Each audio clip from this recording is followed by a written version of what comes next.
صوبے میں سینٹر میں جو مائک رکھا گیا ہے اس میں کوئی بھائی غیر مسلم ہو تو ان کو سوال کرنے کا موقع دیا جائے۔ ہاں، میرا نام راجو شرما ہے، میں کنسٹرکشن لائن کا کام کرتا ہوں۔ ڈاکٹر صاحب، میرا سوال کچھ الگ ہے۔ میں شروع سے مسلم سماج کا بہت ہی عزت کرتا ہوں، یعنی کہ مطلب درگاہ وغیرہ جو ہے نا، میں پہلے سے بہت مانتا ہوں۔ مطلب جہاں جہاں آپ کا درگاہ ہے میں سب درگاہ پہ جاتا ہوں، چادر چڑھانا، پھول چڑھانا، مطلب ہر جگہ جہاں مسلمان کا تعداد لگا ہوا رہتا ہے میں وہاں ہر درگاہ پہ جاتا ہوں۔ یعنی کہ درگاہ کا جو لال دھاگا رہتا ہے وہ بھی میں ہاتھ میں بہت باندھا ہوں، پہلے گلے میں بھی لٹکایا ہوں۔ پھر بعد میں کیا ہوا، میرے کلکتہ کا معظم حسین نام کا ایک لڑکا ملا، جنہوں نے مجھے کہا کہ جب پہلے تم مٹی کا بنا ہوا، پتھر کا بنا ہوا بتوں کا جیسے پوجا کرتے تھے وہ جیسے شرک تھا، تو یہ جو درگاہ جانا، چادر چڑھانا، ہاتھ میں لال دھاگا باندھنا، گلے میں لٹکانا، یہ بھی شرک ہے۔ تو میں بولا میں پھر جہاں پر تھا پھر میں وہاں پر ہی آیا، تو کوئی فائدہ نہیں ہے، کیونکہ دیکھیے کوئی ایسا سوال کیجئے جو اختلافی نہ ہو۔ میں آپ سے گزارش کرتا ہوں آپ بھائیوں سے کہ اور ڈاکٹر صاحب میں جاننا چاہتا ہوں، میں پہلے بھی آپ کو بتا چکا ہوں، جو میں اسلام میں چلوں تو جیسا آپ کو میں بتایا، یہ جو درگاہ وغیرہ یہ میں مان کے چلوں کہ نہیں چلوں، میں آپ کا منہ سے جاننا چاہتا ہوں۔ جیسے خدا نے آپ کو چنا ہے نا تو آپ مجھے بتا دیجئے۔ بھائی صاحب نے سوال پوچھا ہے، انہوں نے کہا ہے کہ پہلے بھی سوال پوچھا تھا اور میرا ہی پوچھنا چاہتے ہیں کہ اس کے بارے میں کس نے کہا وہ پہلے بت پرستی کرتا تھا، پھر کہا کہ درگاہ میں جانے لگا، تو وہ پوچھنا چاہتا ہے درگاہ کے بارے میں۔ میں نے قرآن مجید پڑھا ہوں، قرآن مجید میں مجھے کوئی بھی آیت نہیں ملی جس میں لکھا ہے دھاگا باندھنا چاہیے، قرآن مجید میں کئی بھی آیت نہیں جس میں لکھا ہے درگاہ جانا چاہیے۔ لیکن اللہ کے رسول نے کہا ہے کہ آپ قبر پہ جاؤ، قبر پہ جائیں گے تو آپ کو آخرت کا احساس ہوگا کہ آپ آخرت میں کہاں ہوں گے، اسی لیے قبر پہ جانا اچھی بات ہے۔ آپ اس شخص کے لیے دعا کر سکتے ہیں، یو کین پرے فار ہم بٹ یو کی ناٹ پرے ٹو ہم اور تھرو ہم۔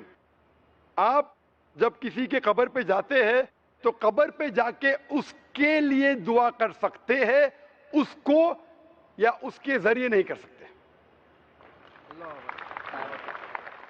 کشمیر سنگھ جی ہاں، گردوارا ماہیتان ہیڈ گرنتھی، آپ کے سوالات نالج بہت اچھا ہے۔ میرا ایک آپ کے دھرم کے بارے میں پرمنتی ہے کہ آپ کا دھرم، ہمارا دھرم شبد کا پجاری ہے۔ آپ قرآن کو، ہم گرو گرنتھ صاحب کو شبد کو مانتے ہیں، اور آپ کے ہی دھرم میں کچھ ایک مورتی پوجا کا بھی جو ودھان ہے نہیں ہے، پرنتو کچھ ایک آدمی یہ مورتی نہیں بنائی کہ اس کی قبر دے روپ میں جو ہے مزار کے روپ میں اس کو مانتا دے دی۔ آپ مورتی کھڑی پوج لو اور پڑی پوج لو، تو ایک بات ہی ہے، کیا یہ جو ہے دھرم کے الٹ نہیں ہے؟ اس بارے آپ روشنی پائیں۔ بھائی صاحب نے اچھا سوال پوچھا، ہم اس سوال کو دہراؤں گے، اگر سوال کو سمجھنے میں کچھ غلطی ہوگی تو آپ سیدھا کر لینا۔ بھائی صاحب نے پوچھا کہ بت پرستی غلط ہے، ان کے مذہب میں بھی غلط ہے، ہمارے مذہب میں بھی غلط ہے، آپ بت کو الٹا پوجو یا سیدھا پوجو، تو مذہب کو پوجنا صحیح ہے کیا نہیں، وہ آپ کا سوال تھا، مزار پہ جانا صحیح ہے کہ غلط ہے۔ بھائی صاحب نے بہت اچھا سوال پوچھا، اسی لیے میں کہتا ہوں کہ اسلام کو جاننے کے لیے مسلمان کو مت دیکھو، قرآن اور حدیث کو دیکھو۔ قرآن میں کہیں بھی نہیں لکھا ہوا ہے کہ مزار بناؤ، یہاں تک کہ اللہ کے رسول محمد صلی اللہ علیہ وسلم نے کہا کہ کوئی بھی قبر پکی نہیں ہونا چاہیے، اگر پکی ہے تو اس کو زمین سے نشر کرنا چاہیے۔ صحیح بخاری کی حدیث ہے کہ اگر کوئی قبر پکی ہے تو اسے زمین کے لیول پہ لے کے آنا چاہیے. مزار کو پوجنا غلط ہے, حرام ہے. میں جانتا ہوں کہ کئی مسلمان انجانے میں علم کی کمزوری کی وجہ سے وہ مزار پہ جاتے ہیں. اور میرا یہ کہنا ہے کہ بہت سا کلچر جو ہے, یہ کلچر ہمارے زندگی میں آ جاتا ہے. اور ہمارے باپ دادا پہلے کہیں نہ کہیں ہندو تو ہوں گے, تو ہمارے باپ دادا جاتے تھے مندر, تو ابھی جا رہے ہیں مزار میں. آہستہ آہستہ تبدیلی آ رہی. تو میری درخواست ہے کہ اگر آپ اسلام ان بھائیوں سے جو مزار جاتے ہیں, مسلمان بھائیوں, مزار پہ جانا بالکل غلط ہے. محمد صلی اللہ علیہ وسلم نے کہا کہ آپ قبر پہ جاؤ. اگر آپ قبر پہ جائیں گے تو آپ کو یہ احساس ہوگا کہ آپ کبھی نہ کبھی مرنے والے ہیں, تو اللہ پہ اور یقین کریں گے, آخرت پہ یقین ہوگا. تو قبر پہ جا کے ان کے لیے دعا کرنا صحیح ہے. جو آدمی مر چکا ہے ان کے لیے دعا کرو, ان کو دعا نہیں کر سکتے. You can pray for them, not to them. مطلب ان کے لیے دعا کر سکتے, ان کو دعا نہیں کر سکتے.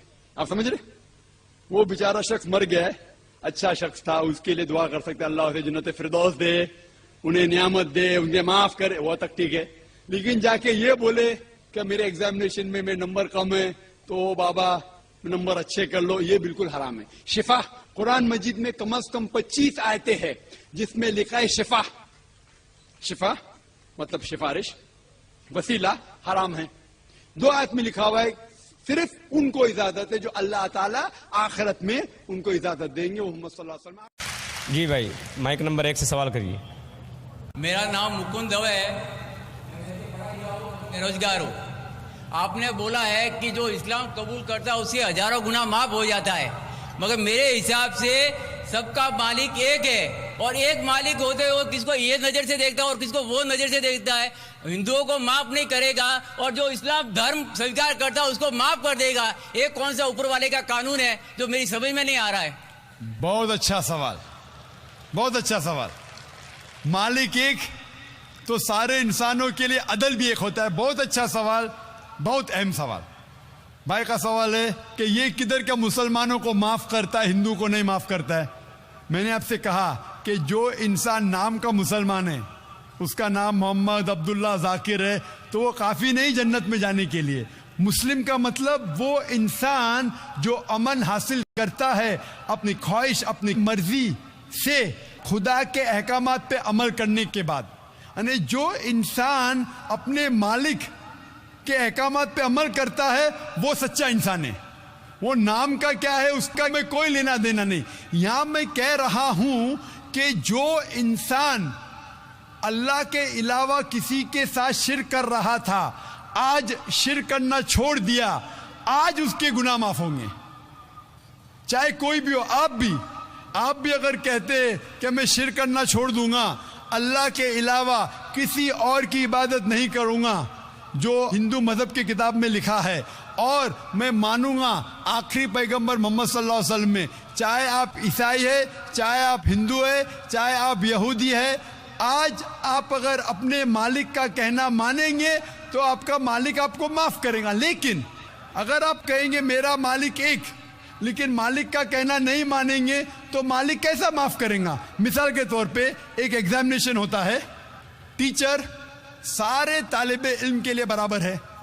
ٹیچر 1 سال کے لیے سارے طالب علم, سارے اسٹوڈنٹس کو سکھاتا ہے, برابر. لیکن ایگزامینیشن میں جو ٹیچر پورے سال بھر سکھاتا ہے, جو طالب علم وہ ٹیچر کے سکھائے مطابق ایگزامینیشن پیپر میں لکھتا ہے وہ پاس ہو جائے گا. جو طالب علم ٹیچر جو سکھاتا ہے اس کے خلاف کام کرتا ہے تو ٹیچر کیا اس کو پاس کرے گا؟ چاہے وہ ہندو, مسلم ہو, عیسائی ہو, جو ٹیچر سکھاتا ہے اس کے اوپر وہ طالب علم اس کے مطابق امتحان دیتا ہے وہ پاس ہوگا. آپ کا مالک, ہمارا مالک ایک ہے. ساری کتابوں میں لکھا ہے, ہندو مذہب کی کتاب میں, یہود مذہب کی کتاب میں, عیسائی مذہب کی کتاب میں, اسلام مذہب کی کتاب میں, سکھ مذہب کی کتاب میں کہ مالک ایک ہے. مالک کے علاوہ کسی کی عبادت نہیں کرنا چاہیے, خدا کے علاوہ کسی کی عبادت نہیں کرنا چاہیے. کل میں نے فرمایا تھا کہ اس خدا کی کوئی پرتیما نہیں, کوئی عکس نہیں, کوئی فوٹوگراف نہیں, کوئی پکچر نہیں, کوئی بت نہیں, کوئی مورتی نہیں. پھر اگر آپ مورتی دیں گے تو آپ مالک کا کہنا نہیں مان رہے. تو اگر آپ مالک کا کہنا مانیں گے, آپ کا نام کچھ بھی ہو, موہن ہو, کچھ بھی ہو, شنکر ہو یا عبداللہ ہو, اگر آپ مالک کا کہنا مانیں گے تو آپ سچ مچ اس مالک کے بندے ہیں. اگر آپ مالک کا کہنا مانیں گے تو آپ کے گناہ معاف ہو جائیں گے. تو یہ عربی میں کہہ رہا ہوں کہ مسلم تو لوگ کو یہ لفظ سے نفرت ہے. اگر نفرت ہے تو میں مسلم لفظ کو نکالتا ہوں, میں یہ کہتا ہوں جو بھی انسان اپنے مالک کا کہنا مانتا ہے اسے عربی میں کہتے ہیں مسلم. لیکن آپ کو مسلم شبد سے نفرت ہے, مسلم شبد کو نکال دو. میں یہ کہوں گا جو خدا کے احکامات پہ عمل کرتا ہے, خدا کے کلمات پہ عمل کرتا ہے, یہ مانتا ہے کہ خدا ایک ہے, اس کے علاوہ کسی کی پوجا نہیں کرنا چاہیے, وہ انسان کے گناہ وہ مالک معاف کریں گا. آپ اگر مانیں گے خدا ایک ہے, آپ مانتے خدا ایک ہے, آپ مانتے خدا کے علاوہ کسی اور کو پوجنا نہیں چاہیے, مانتے؟ ہاں کہ نہیں مانتے؟ آپ مانتے بت پرستی غلط ہے, آپ مانتے کہ مورتی پوجا غلط ہے, آپ مانتے کہ آخری پیغمبر محمد صلی اللہ علیہ وسلم ہے؟ نہیں مانتے. بولتے جیسے شیو شنکر کو پیغمبر بولتے ہیں, جیسے سائی بابا کو یہ سب جو پیغمبر ہو گئے, یہ ہر فرشتے ایسے ایسے آتے گئے. آپ نے میری 15 تاریخ کی تقریر سنی؟ میں نے نہیں سنا. محمد صلی اللہ علیہ وسلم کا ذکر مختلف مذہبی کتابوں میں, آپ کیسٹ لیجئے, میری تقریر ہے محمد صلی اللہ علیہ وسلم کا ذکر مختلف مذہبی کتابوں میں.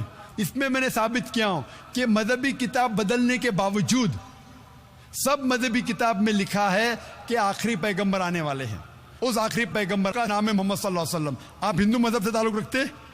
ہندو مذہب کی کتاب میں لکھا ہے, بھوشیہ پرانا پرو 3 کھنڈ 3 ادھے 3 شلوکا 5 سے 8 میں لکھا ہے بھوشیہ وانی محمد صلی اللہ علیہ وسلم کی. آپ پڑھیں گے بھوشیہ پرانا پرو 3 کھنڈ 3 ادھے 3 شلوکا 10 سے 27 میں محمد صلی اللہ علیہ وسلم کا ذکر ہے. آپ کنٹب سکتا پڑھیے, اتھروا وید میں لکھا ہے, کتاب نمبر 20 ہم نمبر 127 شلوکا نمبر 1 سے 14 میں لکھا ہے محمد صلی اللہ علیہ وسلم کے بارے میں. آپ پڑھیے اتھروا وید کتاب نمبر 20 ادھیے نمبر 21 شلوکا نمبر 6 اور 7 میں محمد صلی اللہ علیہ وسلم کا ذکر ہے.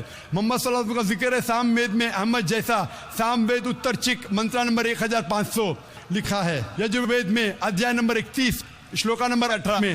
آپ پڑھیں گے رگ وید کتاب نمبر 8 ادھیائے نمبر 6 ورس نمبر 10 میں. آپ اگر پڑھیں گے اتھروا وید کتاب نمبر 8 ادھیائے نمبر 5 شلوکا نمبر 16 میں محمد صلی اللہ علیہ وسلم کے بارے میں احمد لکھا ہے. اتھروا وید کتاب نمبر 20 ہم نمبر 126 ورس نمبر 14 میں کئی جگہ لکھا ہے ناراشنسا. ناراشنسا مطلب وہ آدمی جو پرشنسا کے لائق ہے. اس کا عربی میں ترجمہ ہوتا ہے محمد. محمد صلی اللہ علیہ وسلم کا نام سے ذکر ہے ہندو مذہب کی کئی کتاب میں. رگ وید کتاب نمبر 1 ہم number 13 verse number 3. Rig Veda کتاب نمبر 1 ہم number 18 verse number 9. Rig Veda book number 1 ہم number 106 verse number 4. Rig Veda book number 1 ہم number 142 verse number 3. Rig Ved book number 2 hymn number 3 verse number 2. Rig Ved book number 5 hymn number 5 verse number 2. Rig Ved book number 7 hymn number 2 verse number 2. Rig Ved book number 10 hymn number 64 verse number 3. Rig Ved book number 10 hymn number 182 verse number 2. Yajurved chapter number 20 verse number 55. Yajurved chapter number 20 verse 37. Yajurved chapter number 20 verse 57. Yajurved chapter 21 verse number 31. میں صرف حوالے دے سکتا ہوں آپ کی کتابوں میں سے صرف گھنٹوں تک جس میں لکھا ہے محمد صلی اللہ علیہ وسلم آخری پیغمبر ہے. آج جو اسلام قبول کر رہے ہیں ان کو یہ سمجھاؤ کہ اسلام دھرم کیا ہے. ان کو وہ سمجھ میں, میرے بھی سمجھ میں نہیں آ رہا تھا اسلام بولتے کس کو. آپ نے کہا کہ جو لوگ اسلام قبول کر رہے انہیں سمجھاؤ اسلام دھرم کیا ہے. آپ نہیں سمجھے, وہ لوگ سمجھے اس لیے تو اسلام قبول کیے. آپ بھی سمجھیں گے تو آپ بھی قبول کریں گے. یہ 10 روزہ کانفرنس جو تھا ہمارا مقصد تھا بتانے کے لیے سارے انسانوں کو اسلام کیا ہے. یہ میڈیا جو اسلام کو پیش کر رہی ہے یہ توڑ مڑوڑ کے پیش کر رہی ہے. ہمارا مقصد ہی تھا بتانے کے لیے سارے انسانوں کو اسلام کیا ہے. اگر آپ اسلام کو نہیں اب تک جانے تو بے شک قبول مت کرو. جب بھی پہچان لیں گے اسلام کو تو انشاءاللہ آپ بھی شہادت دیں گے. میری دعا ہے اللہ سبحانہ و تعالیٰ سے, اس مالک سے, کہ آپ کو ہدایت دے کہ آپ یہ مانیں کہ اللہ ایک ہے, اللہ کے علاوہ کوئی معبود نہیں, اور محمد صلی اللہ علیہ وسلم آخری پیغمبر ہے. میں کہوں گا والنٹیئر سے کہ آپ کو میری DVD دے, محمد صلی اللہ علیہ وسلم کا ذکر مختلف مذہبی کتابوں میں, اس میں سارے حوالے ہیں, اور ایک خصوصاً تقریر ہے محمد صلی اللہ علیہ وسلم کا ذکر ہندو مذہبی کتاب میں, صرف ہندو مذہب میں. آپ اس کو دیکھو اور انشاءاللہ آپ اس بات کو تسلیم کریں گے, آج نہیں تو کل, کہ اللہ ایک ہے, اس کے علاوہ کوئی معبود نہیں, اور محمد صلی اللہ علیہ وسلم آخری پیغمبر ہے.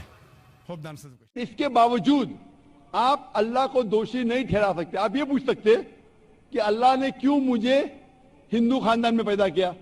اگر مسلم خاندان میں پیدا کیا ہوتا, ہو سکتا ہے کہ میں مسلمان ہوتا.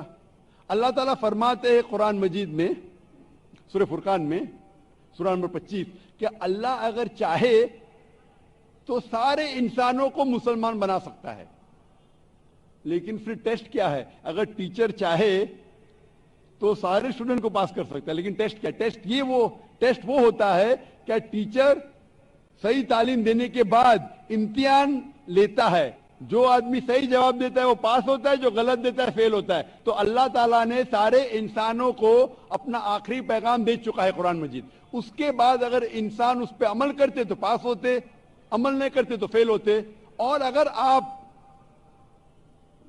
اللہ سے کمپلین کریں گے کہ کیوں مجھے ہندو خاندان میں پیدا کیا, تو اللہ تعالیٰ فرماتے ہیں کہ آپ کدھر بھی پیدا ہو, چاہے مسلمان خاندان میں یا ہندو خاندان میں, یہ کہنا کہ ہر انسان جو مسلم خاندان میں پیدا ہوتا ہے جنت میں جائے گا, بالکل غلط ہے.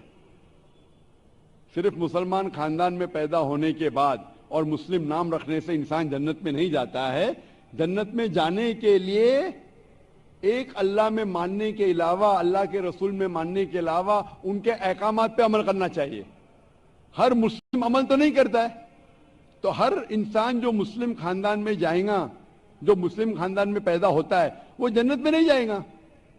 لیکن اللہ تعالیٰ یہ فرماتے ہیں کہ ہر انسان کو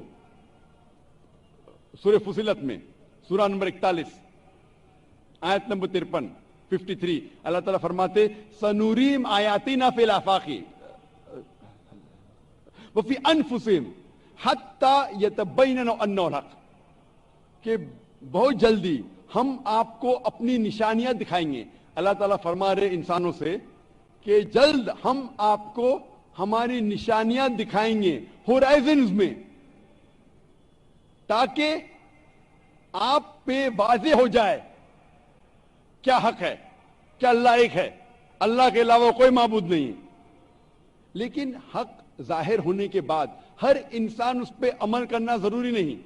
وہ سوچنے لگے, وہ انسان سوچ سکتا ہے کہ اگر میں اسلام قبول کروں تو ہو سکتا ہے کہ میرے دوست مجھے چھوڑ دیں گے, ہو سکتا ہے کہ میرے والدین مجھے جائیداد سے دخل کر دیں گے, ہو سکتا ہے کہ مجھے میرے تجارت میں نقصان ہو.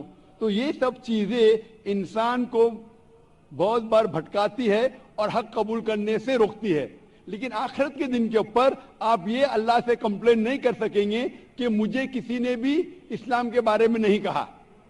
اسی لیے قرآن مجید میں لکھا گیا ہے سورہ انعام میں سورہ نمبر 6 آیت نمبر 158 کہ اس دن, آخرت کے دن, اگر آپ کہیں گے کہ میرے والدین بت پرست تھے, مورتی پوجا کرتے تھے, اسی لیے میں کر رہا ہوں, تو اللہ تعالیٰ فرمائے گا یہ بہانہ نہیں چلے گا, کیونکہ اللہ تعالیٰ خود ہر انسان کے دل میں واضح کر دیتا ہے حق کیا ہے, اور واضح کرنے کے بعد آپ کے پاس کوئی شکایت کا موقع نہیں رہے گا.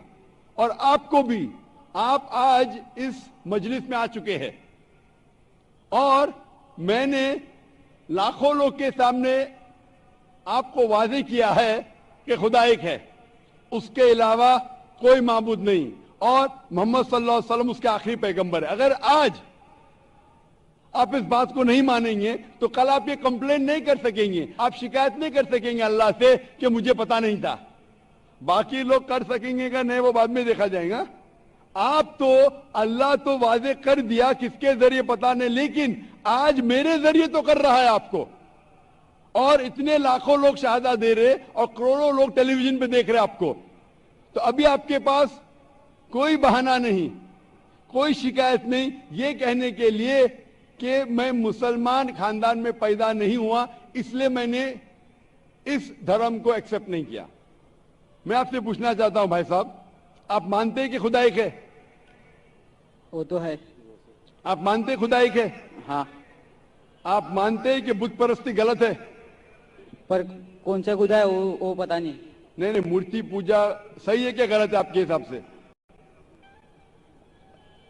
اب جب میں ہندو دھرم میں پیدا ہوا تو پھر میرے حساب سے صحیح ہو سکتا. آپ کہتے ہیں کہ ہندو دھرم کے مطابق مورتی پوجا صحیح ہے. میں آپ کو آپ کے ہندو دھرم کی کتابوں کا حوالہ دیتا ہوں, مذہبی کتابوں کا. اگر آپ پڑھیں گے چھندوگیہ اپنشد چیپٹر نمبر 6 ادھیے نمبر 2 منترا نمبر 1, ایکم ایودتیم, ایشور خدا بھگوان ایک ہے دوسرا نہیں ہے, لکھا ہے سویتا سیتار اپنشد میں ادھیائے نمبر 6 شلوک نمبر 9 میں, ناچسیہ کسج جنیتا نہ کدیپا, اس ایشور کے کوئی والدین نہیں, اس ایشور کا کوئی رب نہیں.